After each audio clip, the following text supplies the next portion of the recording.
Comment le pont du Gard a-t-il été construit? Comme une évidence, pour construire un tel monument, il faut des pierres. On estime le volume de pierres nécessaire à la construction du seul pont du Gard à 21 000 mètres cubes.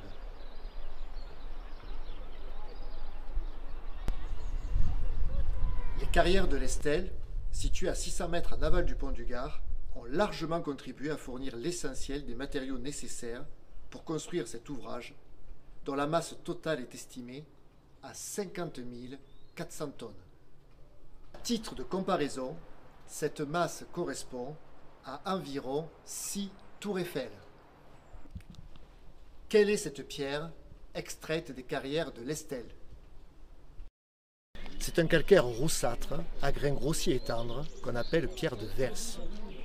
On parle aussi de calcaire coquillé car c'est une roche sédimentaire issue de l'accumulation de débris comme par exemple des coquillages.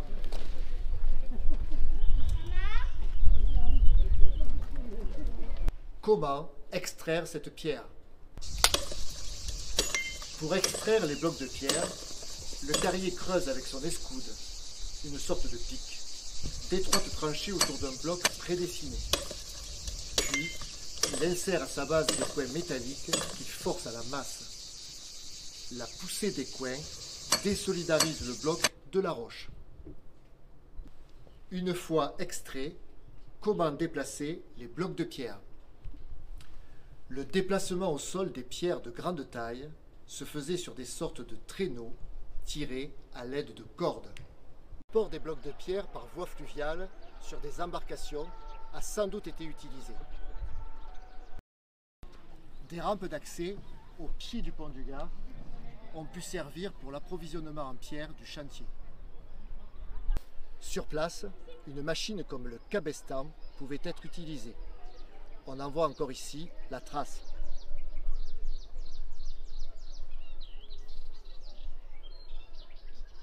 Quoi qu'il arrive, la force musculaire, qu'elle soit humaine ou animale, était nécessaire.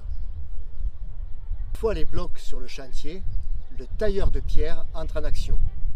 Mais avec quels outils? Quels sont les outils du tailleur de pierre? Sur le chantier, le tailleur de pierre utilise aussi des outils dont les formes sont encore d'actualité aujourd'hui, comme par exemple le marteau taillant, mais aussi la polka. Sur le pont du Gard, les pierres avaient-elles toutes la même dimension? On trouve deux grandes catégories de pierres. D'énormes blocs de pierre, souvent assemblés sans mortier. On les retrouve par exemple au premier étage. Les pierres, dites de petit appareil, qui elles, beaucoup plus petites, sont assemblées à l'aide de mortiers. On les retrouve par exemple au troisième étage du pont du Gard. Mais comment soulever des blocs de pierre parfois très lourds? On parle d'une moyenne de 2,5 tonnes. Certaines pierres peuvent atteindre jusqu'à 6 tonnes. Quels engins de levage utilisaient les Romains? Les Romains maîtrisaient une technologie fondée sur le principe du levier, du treuil et de la poulie. La chèvre, par exemple, est un instrument composé de 2 pieds en bois, d'une poulie, d'une corde et d'un treuil. Le treuil permet l'enroulement de la corde. Ce système permet de démultiplier la force et ainsi de rendre beaucoup plus facile le levage de cette pierre. Le pont du Gard est composé de nombreuses arches, mais comment les construire? On commence donc par installer une structure en bois en forme de demi-cercle qu'on appelle un cintre. Sur ce cintre, on installe des pierres de forme trapézoïdale que l'on appelle aussi claveaux ou voussoirs. Une fois que toutes les pierres sont mises, on retire le cintre et les pierres vont s'auto-bloquer entre elles. L'arche est ainsi créée. On l'appelle aussi voûte en berceau ou voûte en plein cintre. Pour accomplir toutes ces tâches, de nombreux métiers sont présents sur le chantier.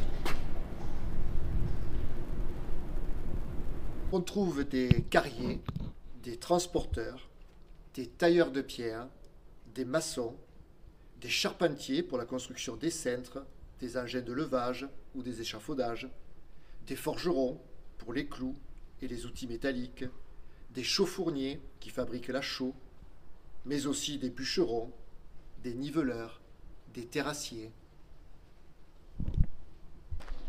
Il faut donc imaginer le nombre considérable d'ouvriers spécialisés et de manœuvres pour réaliser un tel chantier. Compte tenu de ce nombre, il est fort probable que la main-d'œuvre était en partie locale. D'autre part, une partie de cette main-d'œuvre devait être sans doute très qualifiée pour réaliser un édifice de telle envergure. Pour le seul pont du Gard, on estime ce nombre entre 500 et 1000 pour une durée de travaux d'environ 5 ans. Pour l'ensemble de l'aqueduc de Nîmes, dont le pont du Gard fait partie, on pense que les travaux ont duré une quinzaine d'années.